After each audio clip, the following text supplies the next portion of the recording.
Peut-être que vous faites partie de ces gens qui ont des caméras de sécurité chez eux. En fait, maintenant, il y en a de partout, dans la rue, dans les commerces, les véhicules, les habitations. L'objectif de ces caméras, c'est quand même avant tout de filmer des crimes. Et justement, c'est de ça dont on va parler. Donc, rapprochez-vous, vous êtes sur Compte Fécond. Alors peut-être que vous avez déjà vu cette vidéo de surveillance, ou même peut-être celle-ci, ou même encore celle-là. Mais je pense que vous ne connaissez pas cette vidéo, ou même encore celle-là, qui cache des histoires vraiment terribles. Et là, pour en parler, on va encore une fois utiliser le principe de l'iceberg, que vous connaissez bien, je pense. On va traiter des sujets en surface, avec des vidéos de surveillance assez soft. Puis au fur et à mesure qu'on plonge dans les profondeurs, les abysses et les ténèbres, et bien là, on verra des vidéos de surveillance vraiment creepy, pour ne pas dire plus. D'ailleurs, je précise que les vidéos et les histoires vont vite devenir violentes et choquantes. Donc, si vous êtes un peu sensible à ce genre de sujet, vous faites comme vous voulez. En tout cas, toutes les images qu'on va montrer sont a priori vraies. Donc, merci de respecter les victimes et leurs proches. Mais bon, avant de visionner ces scènes vraiment flippantes, je vais vous parler d'un projet un peu plus léger, WizFish. En fait, WizFish, c'est mon dernier projet en date. Alors, comme vous le savez, si vous me suivez depuis un moment, j'ai toujours plein d'idées, des multiples projets, que ce soit des jeux vidéo, des expériences immersives ou même des livres comme celui-là, il y a plein de choses qui arrivent. Et sur YouTube, j'ai tenté déjà pas mal de choses en 14 ans quand même de carrière. Et là, aujourd'hui, depuis maintenant un petit temps, j'ai créé une chaîne totalement en anglais et qui reprend les plus mythiques de la chaîne. Par exemple, survivre à une tornade, rester 10 jours dans l'eau, boire que du coca, des trucs comme ça. Et pour l'occasion, on a créé un avatar de moi-même, comme à l'époque de l'Astrolabe, voilà, pour ceux qui avaient connu. Et donc, si vous suivez Poisson Fécond et que vous voulez vous améliorer en anglais, que vous avez des amis ou alors peut-être un copain ou une copine qui est anglais et qui n'a jamais pu trop suivre en fait les vidéos, là, c'est l'occasion rêvée. Après, si vous vous en foutez de l'anglais, n'allez pas regarder la chaîne, ça servira à rien. Voilà. Je vous ai mis le lien directement en description, vous pouvez vous abonner et puis regarder les vidéos, vous verrez ce que vous en pensez. Et quant à nous, je pense qu'il est vraiment temps de passer en revue plein de vidéos glaçantes. Puisque, bienvenue dans l'iceberg des vidéos de surveillance les plus flippantes. Et on commence avec la surface.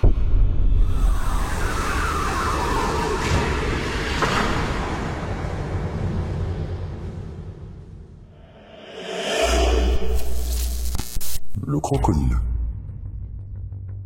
Alors, notre toute première vidéo de surveillance a été filmée au Zimbabwe en 2016. Là, il fait nuit, on voit deux vacanciers qui se baignent dans la piscine d'un hôtel. Mais là, tout à coup, un crocodile du Nil se faufile sur la droite. Et après une toute petite pause, il saute dans la piscine et il attaque les deux baigneurs. Alors vraiment, ça ne traîne pas. Et là, on peut voir que l'homme a le réflexe de sortir immédiatement pour se mettre en sécurité, tandis que la femme reste seule dans l'eau avec la bête. Bon, là, elle recule, elle tente de le repousser, et une troisième personne arrive et elle vient à son aide. Le croco, il a quand même le temps de la mordre une dernière fois au bras, puis elle parvient à sortir de l'eau.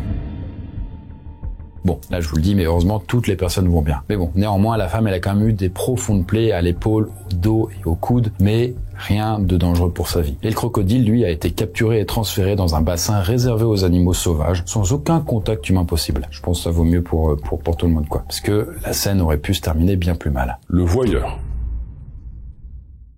Alors, la prochaine histoire se déroule à Chicago aux États-Unis. Et là, un jour, en 2016, Jack McArcher et sa petite amie se disputent. Et là, elle ne retrouve plus son sac à main. Et là, Jack, lui, il pense qu'elle l'a oublié au restaurant la veille. Donc là, pour en avoir le cœur net, ils se disent, peut-être que je l'avais quand je suis parti ou quand je suis revenu à la maison. Donc ils vont regarder une vidéosurveillance de leur maison pour mettre la main sur le sac. Bon, au début, vous le voyez, le couple s'est endormi dans le canapé en regardant une série. Classique, quoi. Et les deux chiens se sont endormis aussi à leurs pieds. Puis à 3h30 du matin, quelqu'un apparaît en haut des escaliers. C'est une silhouette qui porte un sweat à capuche blanc. Et donc, là, c'est clair, il y a un intrus qui s'est introduit chez eux sans faire aucun bruit. Et on le voit d'ailleurs rôder dehors un petit peu avant, sur 2 caméras de surveillance. En fait, l'intrus, il est tellement discret qu'à aucun moment, les chiens ne se réveillent. Mais le plus étrange, c'est qu'il reste là pendant de longues minutes à observer le couple en train de dormir. Ce qui est quand même assez improbable. Je veux dire, qu'est-ce qu'il fait, quoi? Et puis à un moment, il s'éloigne avant de revenir les observer encore pendant plusieurs minutes.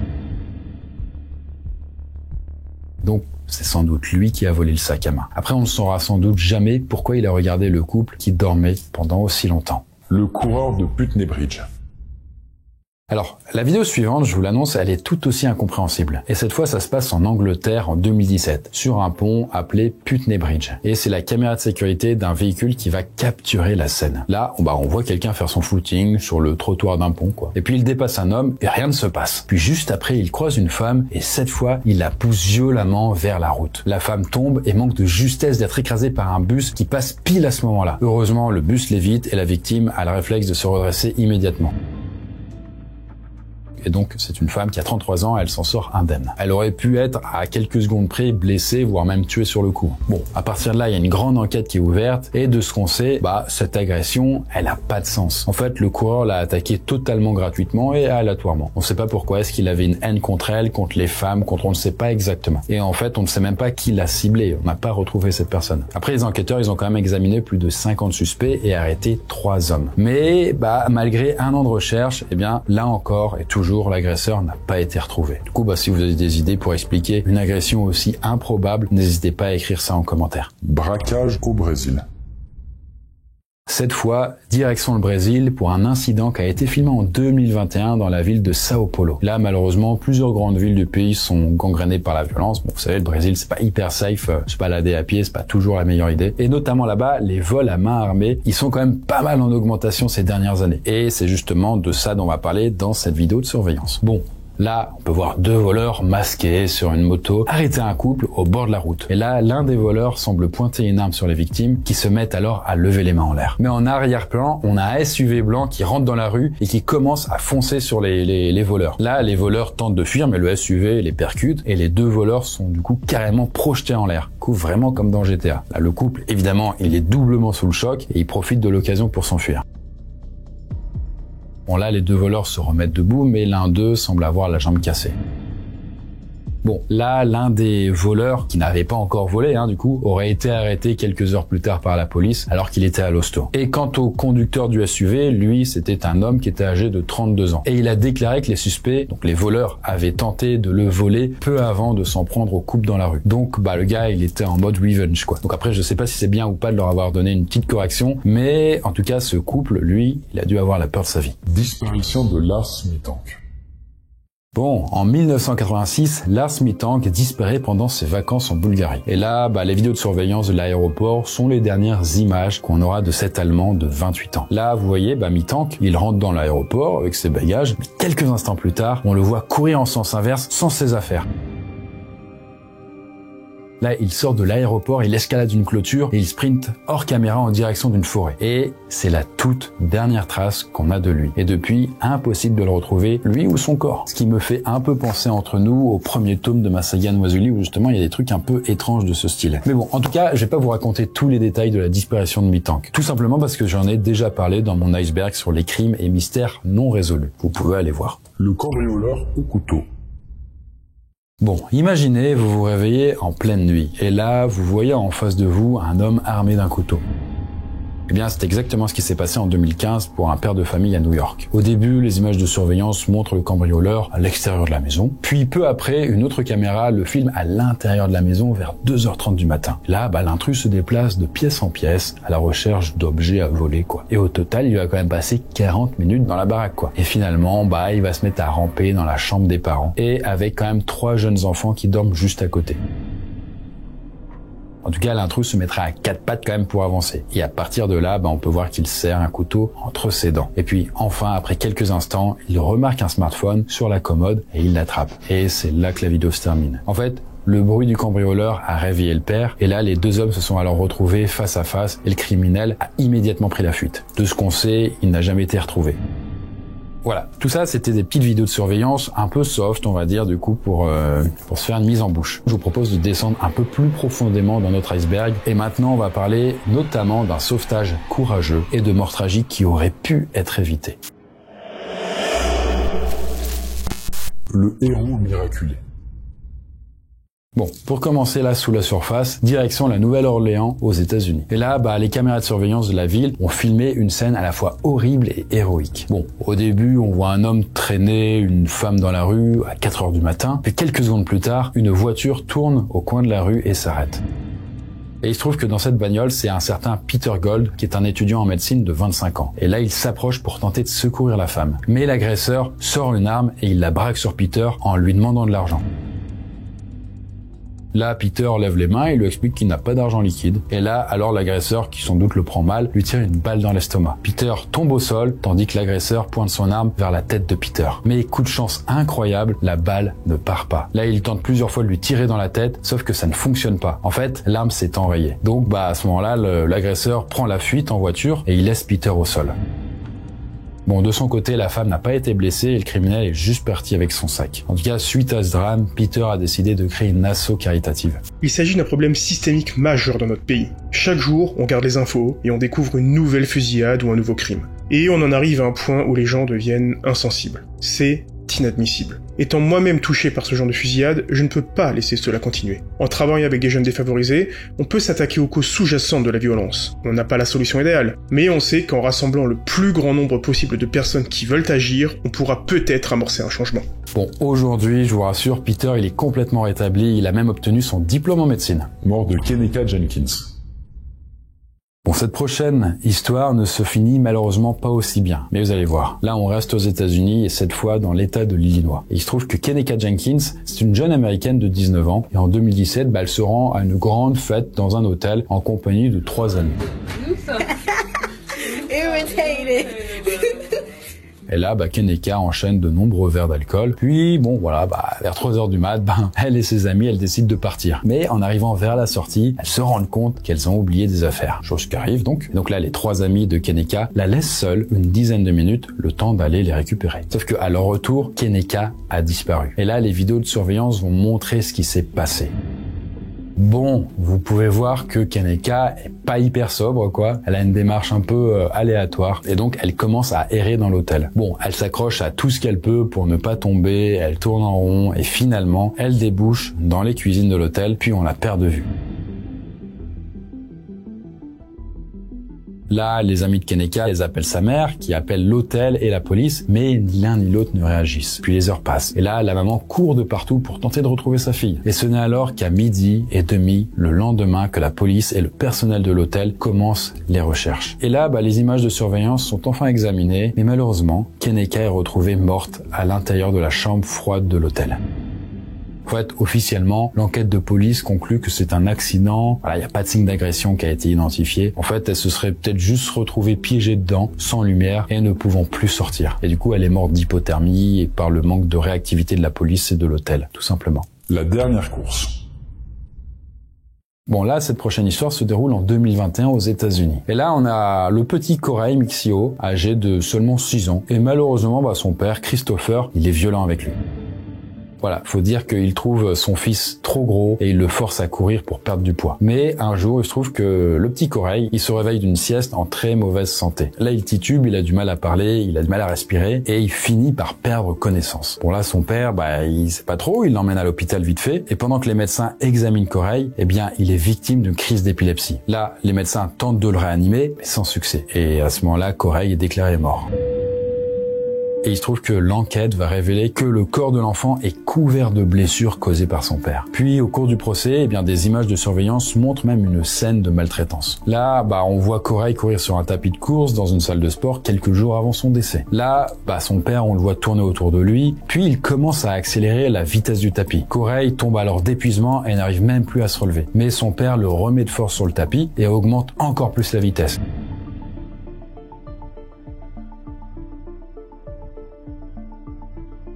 Là, la situation se répète alors plusieurs fois de suite et à un moment donné, le père semble même mordre la tête de son enfant. Bon, suite à ça, le père a été condamné à 25 ans de prison, principalement pour homicide involontaire. Christopher Gregor passera le reste de ses jours derrière les barreaux en sachant qu'il a causé la mort de Corey. Lui, et lui seul, est responsable du décès de son fils unique. Même si rien ne pourra ramener ce précieux enfant à sa famille, j'espère que la sentence prononcée aujourd'hui apportera un peu de sérénité à ceux qui ont connu et aimé Corey. Enfin, justice a été rendue. Mais le pire peut-être là-dedans, c'est que la mère de Corey savait tout ça et elle a tenté de dénoncer ces violences de nombreuses fois sans que ce soit jamais pris au sérieux. Sarah Everard. En 2021, une certaine Sarah Everard disparaît au sud de Londres. Et là, vers 21h, elle a quitté la maison d'une amie, elle a commencé à rentrer chez elle à pied. Là, elle passe quelques minutes au téléphone avec son petit ami avant de lui souhaiter bonne nuit. Puis, plus de nouvelles. Le lendemain, le petit ami commence à s'inquiéter et il signale la disparition à la police. Là, rapidement, une enquête est ouverte et là, des recherches sont rapidement organisées. Mais toujours aucune trace de Sarah. En fait, ce sont des vidéos de surveillance qui vont même permettre d'avoir une piste. Bon, voilà, en fait, environ 30 minutes après son départ, Sarah peut être vue sur plusieurs images de surveillance. Il se trouve que, on la voit marcher le long d'une route, sauf que la suite est incompréhensible parce que on l'aperçoit en train de discuter avec un homme. Puis elle a l'air de monter de son plein gré dans la bagnole. Pourtant, ce qui est assez étrange, c'est qu'elle est de base super prudente avec les inconnus. Donc là, l'enquête avance et la police parvient à remonter la piste jusqu'à un suspect. Un certain Wayne Couzens, un homme de 48 ans avec 2 enfants, marié et qui est lui-même policier. En fait, ce Wayne a utilisé son expérience de policier pour arrêter Sarah, ce qui explique pourquoi elle n'a pas cherché à fuir ni même à se défendre. Et Wayne lui a alors passé les menottes pour la faire monter dans sa voiture, puis il a quitté Londres pour se rendre dans une forêt. Et là, malheureusement, la police a retrouvé les restes de Sarah dans cette forêt. Et il se trouve que quand on l'apprend plus tard, Wayne l'a kidnappée, il l'a vue étranglée avant de brûler son corps. Et donc, ces vidéos de surveillance ont permis de résoudre ce crime préparé longtemps à l'avance par ce flic. Évidemment, là, Wayne a été condamné à la prison à vie. Et donc, voilà pour cette partie sous la surface. Maintenant, je vous propose de descendre encore plus profondément dans cet iceberg pour parler notamment d'un enlèvement, d'un assassinat étrange, même d'une course-poursuite. Assassinat de Missy Bevers. Pour entamer les profondeurs, là, direction le Texas avec une histoire digne d'un film d'horreur. Et là, la victime dont on va parler est surnommée Missy Bevers. En fait, c'est une prof de fitness de 48 ans qui est également maman de 3 filles. Elle organise habituellement ses cours de fitness très tôt le matin sur le parking d'une église. Mais un jour, en 2016, un violent orage éclate au-dessus de la ville. Donc Missy prévient ses élèves que cette fois le cours il aura lieu à l'intérieur de l'église. Sauf que lorsque le premier élève arrive sur place, il découvre le corps de Missy qui vient d'être assassinée. En fait, elle a succombé à plusieurs blessures graves à la tête et à la poitrine. Là, une enquête est rapidement ouverte sur la scène du crime et les caméras de surveillance de l'église ont filmé le suspect. Là, comme vous le voyez, en fait, il y a une personne qui marche dans les couloirs de l'église mais avec un marteau à la main. Et le suspect, il a un uniforme de police encore là et de temps en temps, il casse des vitres et même il tente d'ouvrir des portes. Et donc, a priori, ce serait lui qui aurait tué Missy. Mais pour l'instant, aucune preuve n'a permis de trouver qui il est.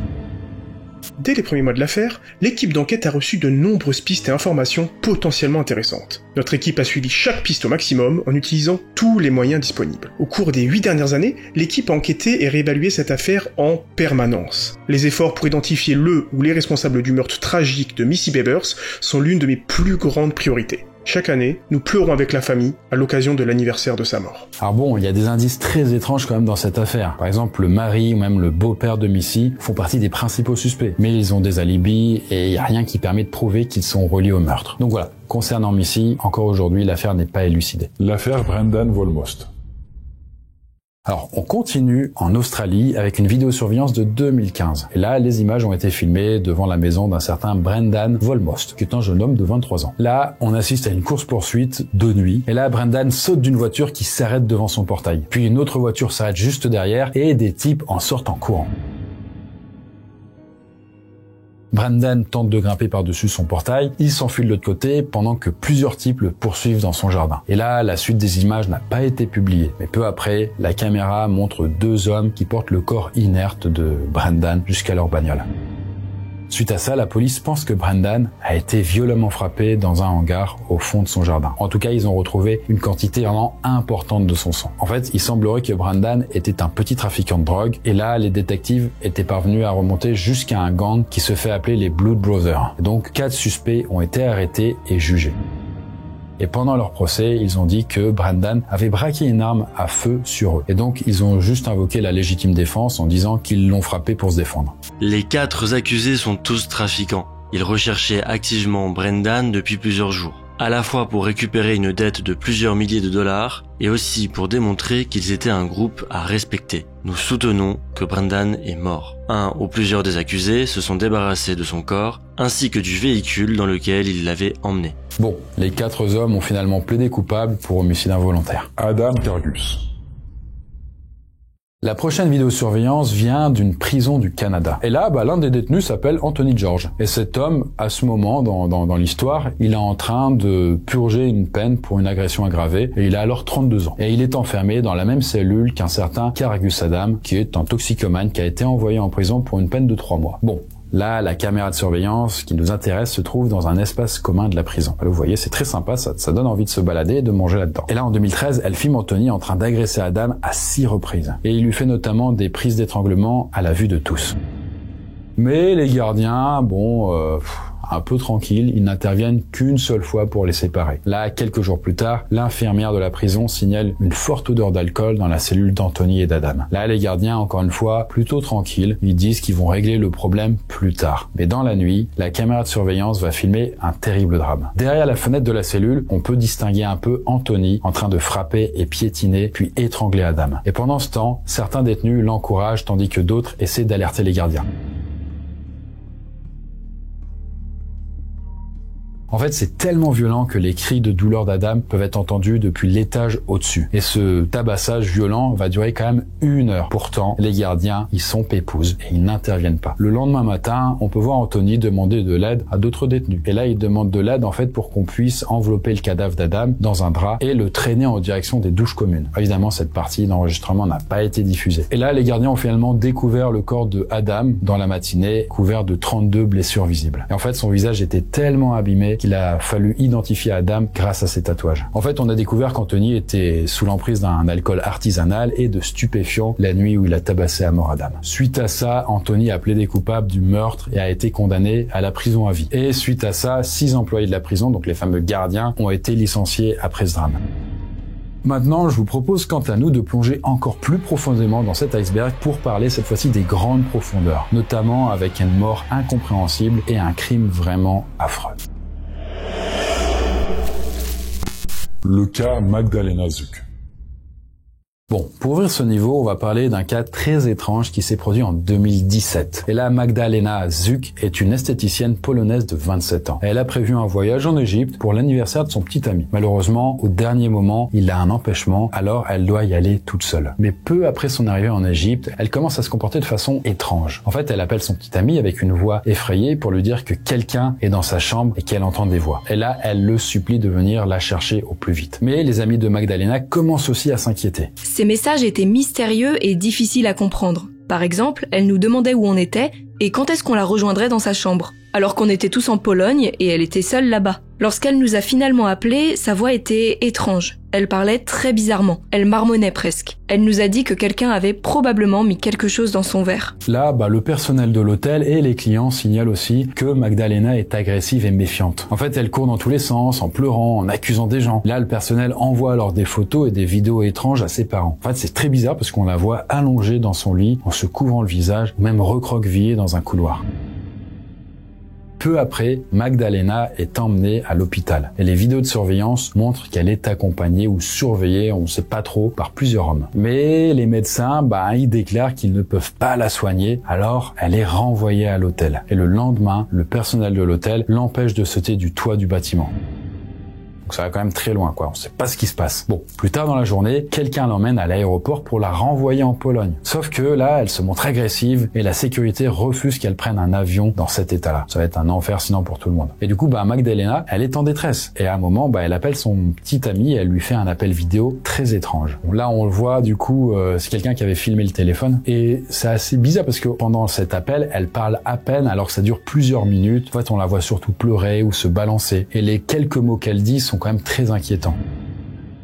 Et après l'appel, Magdalena rebelote, elle est ramenée à l'hôpital. Et cette fois-ci, des vidéos de surveillance la montrent dans un vrai état de désespoir. Bon, là, elle tente vraiment désespérément de s'enfuir de là, de l'hôpital donc. Et finalement, des gens l'emmènent dans une chambre et l'attachent à un lit avec des serviettes. Mais encore un peu plus tard, une infirmière la détache pour qu'elle puisse aller aux toilettes. Sauf que là, malheureusement, Magdalena saute par la fenêtre dès qu'elle est détachée. Elle percute le sol et elle décédera quelques heures plus tard suite à sa chute. Bon, il y a quand même, suite à ça, énormément d'éléments étranges et de théories sur cette affaire. En fait, certaines parlent de poison, de trafic d'êtres humains ou autres. Mais en tout cas, la famille de Magdalena pense que sa mort est surtout d'origine criminelle. Chris Watts.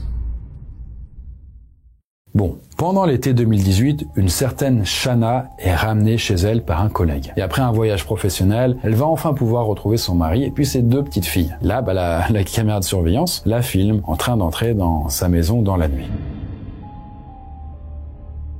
Malheureusement, c'est la dernière image qu'on a d'elle en vie. Parce que cette nuit-là, son mari, Chris Watts, va l'assassiner froidement. Mais il en fera aussi de même avec leurs 2 enfants. Et la caméra de surveillance du voisin filme ensuite les allers-retours de Chris Watts à l'extérieur. En fait, il va et vient entre sa maison et son véhicule pour charger le cadavre de sa femme et du matériel pour l'enterrer. Mais j'entre pas plus dans les détails parce que j'ai déjà raconté cette histoire dans une autre vidéo si ça vous parle. D'ailleurs, je vous conseille d'aller les voir. Donc, il y a plein d'extraits vidéo en fait pour reconstituer l'événement. Le résultat est quand même très immersif et ça nous plonge quand même dans l'horreur de cette tragédie. Le petit James Bulger.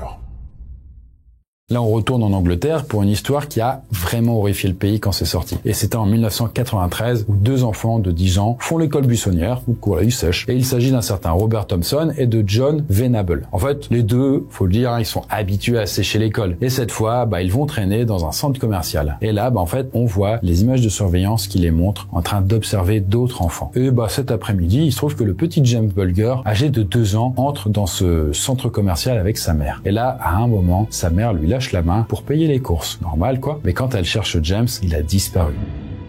En fait, pendant ce temps-là, il se trouve que les 2 garçons qui étaient en train de sécher et qui avaient 10 ans se sont approchés de lui, ils lui ont pris la main, ils l'ont emmené en dehors du centre commercial. Et là, la scène a été filmée par les vidéosurveillances. Ensuite, ils ont marché pendant environ 2 km et en chemin, les garçons ont donné des coups de pied et des coups de poing à James. Là, évidemment, ils ont croisé plusieurs personnes en chemin et qui se sont inquiétés. Mais John et Robert ont toujours menti en disant, par exemple, que c'était leur petit frère et que voilà, ils leur accompagnaient. Finalement, ils sont arrivés à côté d'une voie ferrée et les 2 garçons ont alors déchaîné une violence effroyable sur le pauvre petit James. Bon, je vous passe les pires détails, mais en gros, ils l'ont frappé et violenté avec des objets à proximité. Au total, James a subi 42 blessures, puis les 2 garçons lui ont enlevé tous ses vêtements et ils ont laissé son corps sur la voie ferrée pour faire croire qu'il était mort par accident. Et au bout d'un moment, alors qu'il était inconscient, son corps a été coupé en 2 par un train qui passait là. Mais il est probable qu'il était déjà mort à ce moment. Et enfin, ces restes ont été découverts par d'autres enfants 2 jours plus tard. En tout cas, grâce à des témoignages et à des vidéos de surveillance, l'enquête est remontée jusqu'à John et Robert. Je pense que le plus difficile a été de devoir accepter la possibilité que les personnes qui avaient assassiné James étaient très jeunes. Au vu de ce qui s'est passé avec le corps, nous pensions que ça devait être l'œuvre d'un adulte. Il était très difficile d'imaginer la situation potentielle où nous aurions affaire à 2 jeunes garçons. Je me souviens des briefings et des préparatifs avant leur arrestation. C'était difficile. J'étais là à faire des briefings et à voir des policiers en larmes. Là, les familles des 2 coupables ont dû fuir la ville et les parents de James, donc la victime, ont divorcé peu après. Bon, de leur côté, John et Robert, donc les 2 bourreaux, sont, faut le dire, les 2 plus jeunes meurtriers condamnés du XXe siècle. Et comme ils étaient mineurs, ils n'ont fait que 8 ans de prison pour ce crime affreux. En tout cas, je ne sais pas ce qu'ils sont devenus depuis, parce que envoyer des enfants en prison pendant 8 ans, c'est compliqué, mais je sais pas si ça les aide ou ça aggrave encore plus du coup leur état mental. Alors pour info, les 2 aujourd'hui ont totalement changé d'identité. Il y en a un qui a fait d'autres crimes et l'autre qui a juste refait sa vie. Bien, il est maintenant temps pour nous de descendre un peu plus profondément dans les abysses de cet iceberg, avec notamment une histoire de seringue, de tueur en série et d'un crime dans un lycée. Joseph Merlino III. Bon, on attaque ce niveau avec un drame qui a été filmé en 2017 aux États-Unis. En fait, une certaine Ellie Tran a eu une fille avec son ex-petite ami nommé Joseph Merlino III. Voilà, on met des numéros, je sais pas, on peut nommer des gens avec des numéros. Mais en tout cas, depuis qu'elle s'est séparée de lui, elle vit dans la peur. Parce que quand même, un jour, le gars est fou, il l'a agressé en lui jetant une substance chimique qui peut brûler la peau. Et du coup, dans son cas à elle, ça l'a blessé. Mais il a aussi essayé de lui injecter un produit avec une seringue. Et une autre fois, Joseph, toujours aussi fou, s'est déguisé en femme et il a attaqué donc son ex-femme, Ellie, devant son lieu de travail. Par contre, c'est vraiment le jour de la Saint-Valentin que Joseph Merlino va mettre à exécution un plan diabolique. En fait, il attend Ellie devant chez elle, puis lorsqu'elle rentre du travail, Joseph se jette dessus. Elle l'a pas vu à ce moment. Là, il l'attrape alors que du coup elle a les bras pris par des courses, on sait pas, et il lui injecte quelque chose dans la jambe avec une seringue. Là, il s'enfuit ensuite en courant. Elle est pas contente forcément, elle sautille et tout dans tous les sens, mais il n'y a pas encore les effets. Sauf que peu après, l'état de santé d'Ellie va se dégrader subitement. Là, ses parents la conduisent alors rapidement à l'hôpital, mais c'est déjà trop tard. En fait, elle a reçu une dose mortelle de cyanure. Elle meurt donc d'empoisonnement le lendemain. Là, la police a perquisitionné le domicile de Joseph et elle a découvert des armes et du matériel pour fabriquer des explosifs. Joseph a été donc reconnu coupable de meurtre et condamné à la prison à perpétuité. En fait, Ellie avait installé des caméras de surveillance chez elle et spécifiquement parce qu'elle avait peur de lui. Mais hélas, ça ne l'a pas sauvée. Le cas Samantha Koenig. Bon, on continue avec une histoire de tueur en série qui commence aux États-Unis. Et le tueur s'appelle Israel Keyes. Alors je précise que c'est son vrai nom de naissance. Et ben lui, notre cher Israël, il est né en 1978 dans une famille de 10 enfants. Donc ça y va. Et ses parents l'élèvent dans un mouvement religieux radical, un peu comme les Amish. Et c'est donc dans ce contexte que le jeune Israël développe une attirance pour la cruauté. C'était pas prévu ça. Du coup, il commence à violenter des animaux encore vivants pour effrayer les autres enfants. Puis il se met alors à tirer sur des maisons avec un pistolet. Et il déclenche aussi des incendies et il s'introduit dans des maisons pour voler des armes à feu. Bref, après un service militaire de 3 ans et quelques années aux États-Unis, il va s'établir avec sa femme et sa fille dans la ville d'Anchorage en Alaska. Un truc un peu perdu quand même, faut se le dire. Et c'est alors ici, en 2012, que des caméras de surveillance vont permettre de le relier à une longue série de meurtres. En fait, une nuit, Israël se rend dans un café de la ville. Et là, on ne le voit pas sur les caméras, mais on peut voir sa future victime. En fait, c'est une certaine Samantha Koenig, qui est une jeune femme de 18 ans qui bosse là. Et là, Israël rentre, le visage masqué, et il commence à la menacer. En fait, il braque la caisse, il demande d'éteindre les lumières et il l'enlève. Et là, les caméras extérieures montrent Samantha en train d'être emmenée au loin par Israël. Il l'enferme alors dans sa cabane pour la violer avant de l'étrangler. Et il va alors laisser son corps dans son hangar.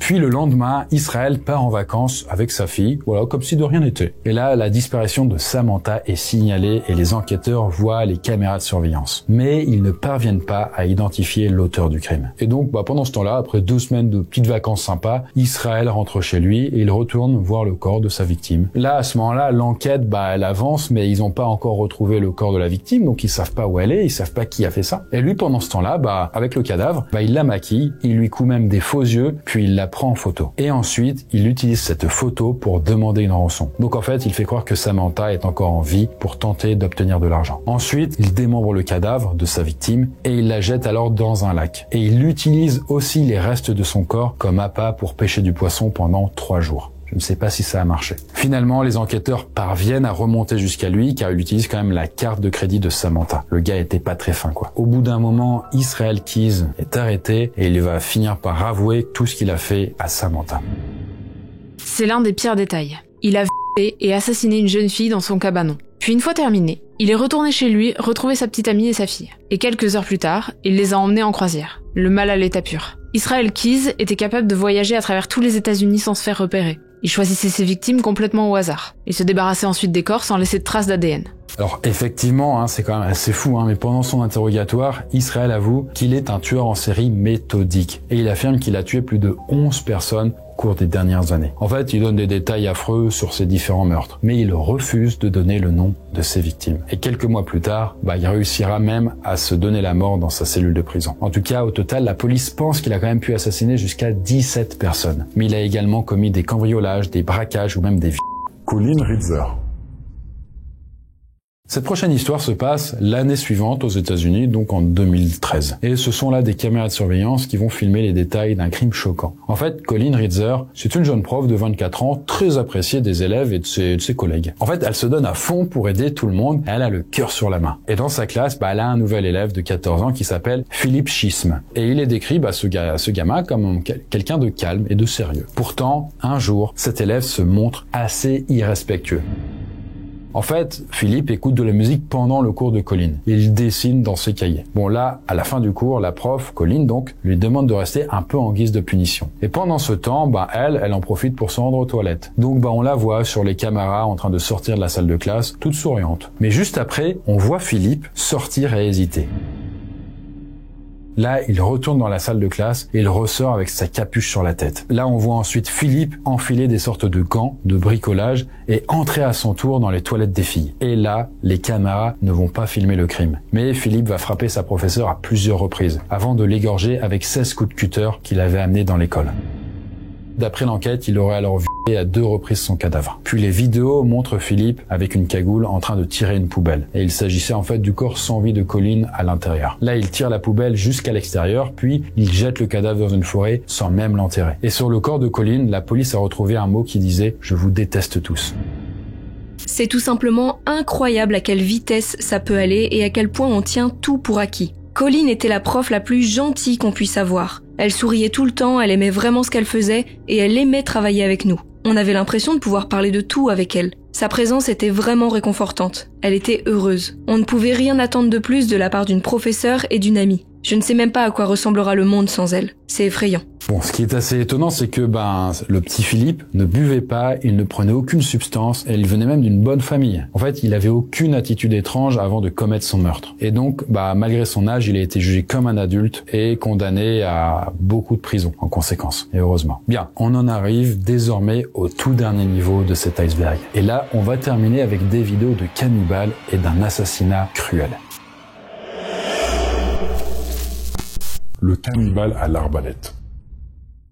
Alors, pour entamer les ténèbres de cet iceberg, on retourne en Angleterre à la rencontre d'un personnage terrifiant. En fait, c'est un certain Stephen Griffiths, qui est un homme solitaire de 40 ans. Et il a rien pour lui puisqu'il est décrit comme violent, drogué, manipulateur. En tout cas, il est toujours avec un long manteau en cuir, des bottes et des lunettes de soleil. Et il promène souvent 2 gros lézards en laisse d'environ 1 mètre de long.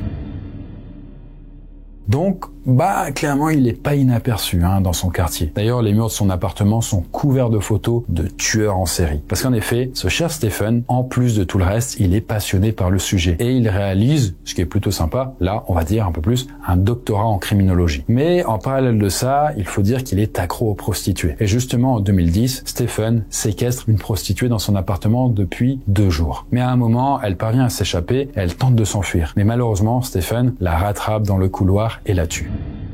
Bref, là, un peu de temps passe et quelques jours plus tard, le gardien de l'immeuble examine les images de surveillance. Et il découvre alors toute la scène. Mais, faut quand même se le dire, les pires extraits n'ont pas été diffusés. Mais notamment, en fait, on peut voir Stephen tirer une flèche d'arbalète dans la tête de la victime, justement pour la tuer. Puis, il traîne alors son corps chez lui avant de repasser un peu plus tard avec des sacs poubelles. En tout cas, grâce à la vidéo et au gardien, Stephen est arrêté. Là, il refuse quand même de donner son identité et il demande à ce qu'on l'appelle le cannibale à l'arbalète. Parce que, effectivement, Stephen aurait vraiment mangé des parties de ses victimes. Parce que oui, je parle de ses victimes au pluriel, vous allez comprendre. En fait, selon lui, ça faisait partie de la magie. Et il aurait aussi déclaré avoir tué beaucoup plus de personnes qu'on ne peut l'imaginer. En fait, il se trouve que l'une des prostituées que Stephen voyait régulièrement lui a échappé de peu. Au début, c'était un homme sympa. Mais il y a environ 1 an, son attitude a changé. Il s'est rasé le crâne. Il m'a dit qu'il pouvait me faire tout ce qu'il voulait quand j'étais chez lui. Ça m'a vraiment perturbée. Il m'a frappée et m'a montré de la pornographie violente de femmes agressées. J'ai essayé de sortir de son appartement, mais il a mis ses mains autour de mon cou. Heureusement, j'ai réussi à m'enfuir.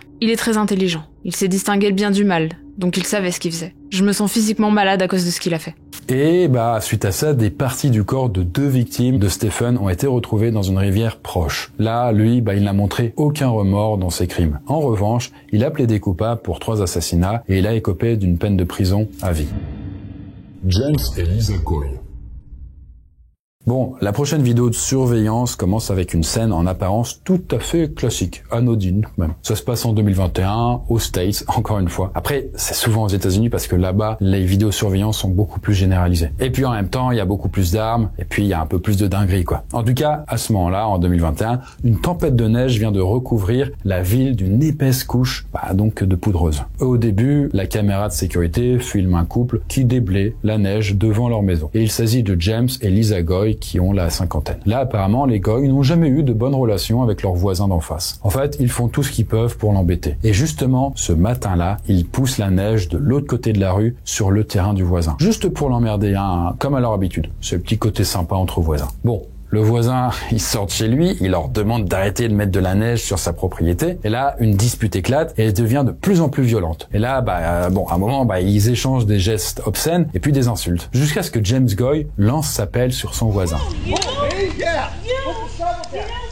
Bon, certains disaient aussi que lui le menaçait avec une arme à feu. C'est pas très clair sur les images. À ce moment-là, le voisin rentre chez lui d'un pas assez précipité et quelques secondes après, là il ressort avec une arme à feu. Là, James, il lui demande de baisser son arme et il continue de l'insulter. Tandis que Lisa, elle continue à le provoquer, donc le voisin avec son arme, en lui disant que c'est un gros con, machin et tout, et qu'il a pas les couilles de tirer. Sauf qu'à ce moment-là, elle a tort. Parce que le voisin, il ouvre le feu, il leur tire dessus en pleine rue.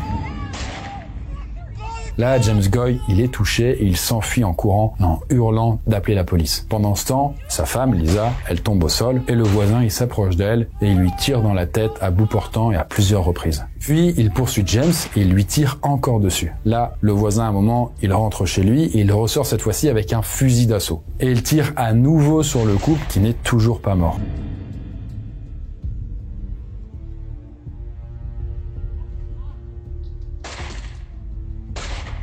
Puis là, il disparaît dans sa maison et il se tire une balle dans la tête. Ce qui est quand même assez fou tout ça parce que tout a dégénéré en à peine quelques minutes. Là, la police est arrivée rapidement, mais c'était déjà trop tard.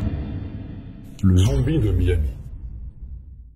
Et on termine cet iceberg avec notre toute dernière histoire et un cas à la fois gore, étrange et terrifiant. Vous allez voir. Direction la ville de Miami en 2012, là, pour faire la rencontre de Rudy Eugène. En fait, cet employé dans une station de lavage de voitures est âgé de 31 ans. Il est divorcé, il a déjà été arrêté quelques fois. Mais là, rien de comparable avec ce qu'il va bientôt commettre. Parce qu'un matin, ce cher Rudy se rend dans un grand festival de musique. Et il passe alors une trentaine de minutes sur place, à l'intérieur de sa bagnole. Mais vers midi, il abandonne subitement sa voiture et il se met à marcher. Là, il commence alors à se déshabiller et en parallèle, il jette son permis de conduire et il déchire les pages d'une Bible.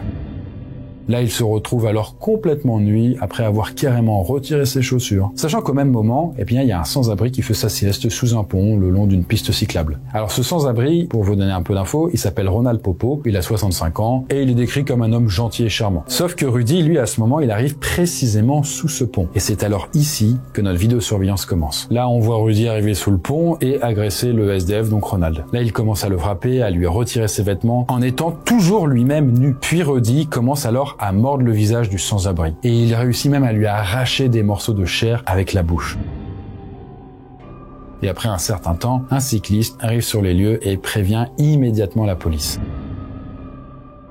Il lui arrachait la chair et l'a recraché sur le côté. Il y avait du sang partout. Je lui ai dit de s'éloigner, mais ce type a continué à dévorer l'autre homme. Il a juste relevé la tête, avec des morceaux de chair dans la bouche, et il a grogné comme un animal sauvage. C'était digne d'un film d'horreur. Est-ce qu'il a été drogué à son insu ? Pour moi, la seule autre explication est surnaturelle. Là, quelques minutes plus tard, les policiers arrivent et n'en croient pas leurs yeux. En fait, c'est une vraie boucherie. Et là, c'est surréaliste. Ils ordonnent à Rudy de s'arrêter immédiatement, sauf que Rudy, il leur grogne dessus, il recommence à mordre sa victime et à essayer d'arracher ses morceaux de peau. Là, la police, elle lui tire une première balle, mais c'est pas assez efficace, Rudy continue. Alors, il lui tire encore 4 fois dessus et ils mettent fin au carnage qui a duré quand même 20 minutes. Ensuite, la vidéosurveillance montre les corps nus de Rudy et Ronald étendus côte à côte. Alors, le SDF, Ronald, bouge encore, mais il est à ce moment-là évacué en urgence à l'hôpital dans un état critique. En fait, les 3/4 de son visage ont été arrachés, son œil gauche aussi, et suite à ça, il a subi des opérations de reconstruction faciale qui ont duré des mois entiers. Mais il a survécu. Alors aujourd'hui, il est défiguré et il est aveugle, comme le montre cette vidéo. Alors, si vous vous posez la question comment il a fait pour payer des reconstitutions faciales, parce que ça coûte très cher, en vrai, il y a une cagnotte qui a été mise en jeu et du coup, il a pu récolter pas mal d'argent pour ça. Alors, l'enquête de police a quand même cherché à comprendre comment et pourquoi un tel crime a pu se produire. Parce que là, notre cher Ronald, il a expliqué que Rudy l'avait approché de manière amicale. Puis il s'était mis à tenir des propos incohérents et il l'a accusé d'avoir volé sa Bible. Et puis il l'a attaqué violemment. Là, les proches de Rudy n'avaient absolument pas compris. D'ailleurs, même son ex-femme, avec qui il a été violent, n'arrive pas à expliquer cet acte. Là, les policiers ont découvert une Bible et 5 bouteilles d'eau vide dans la voiture de Rudy. Alors, l'autopsie n'a révélé aucune trace de chair humaine dans l'estomac de Rudy. Autrement dit, il a cherché juste à arracher et jeter les morceaux de peau, mais pas à les manger. En revanche, on a trouvé plusieurs pilules d'une substance non identifiée à l'intérieur de lui. D'autres examens n'ont pu confirmer que la présence peut-être d'un peu de cannabis. En tout cas, certains un peu plus complotistes pensent que Rudy a peut-être servi de cobaye pour une substance expérimentale. Parce que, assez étonnamment, un autre cas assez similaire a été recensé peu après également à Miami. En mode un peu zombie, quoi.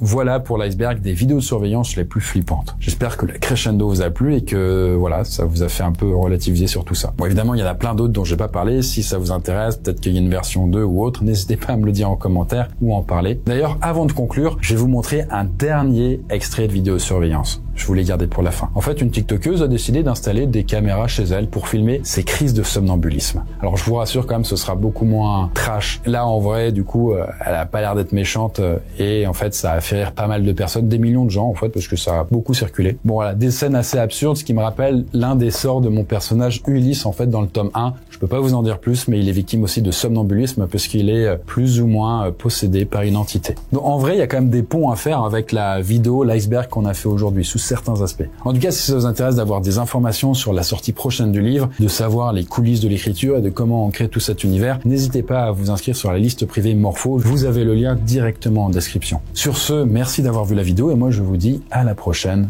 Et en attendant, faites de beaux rêves.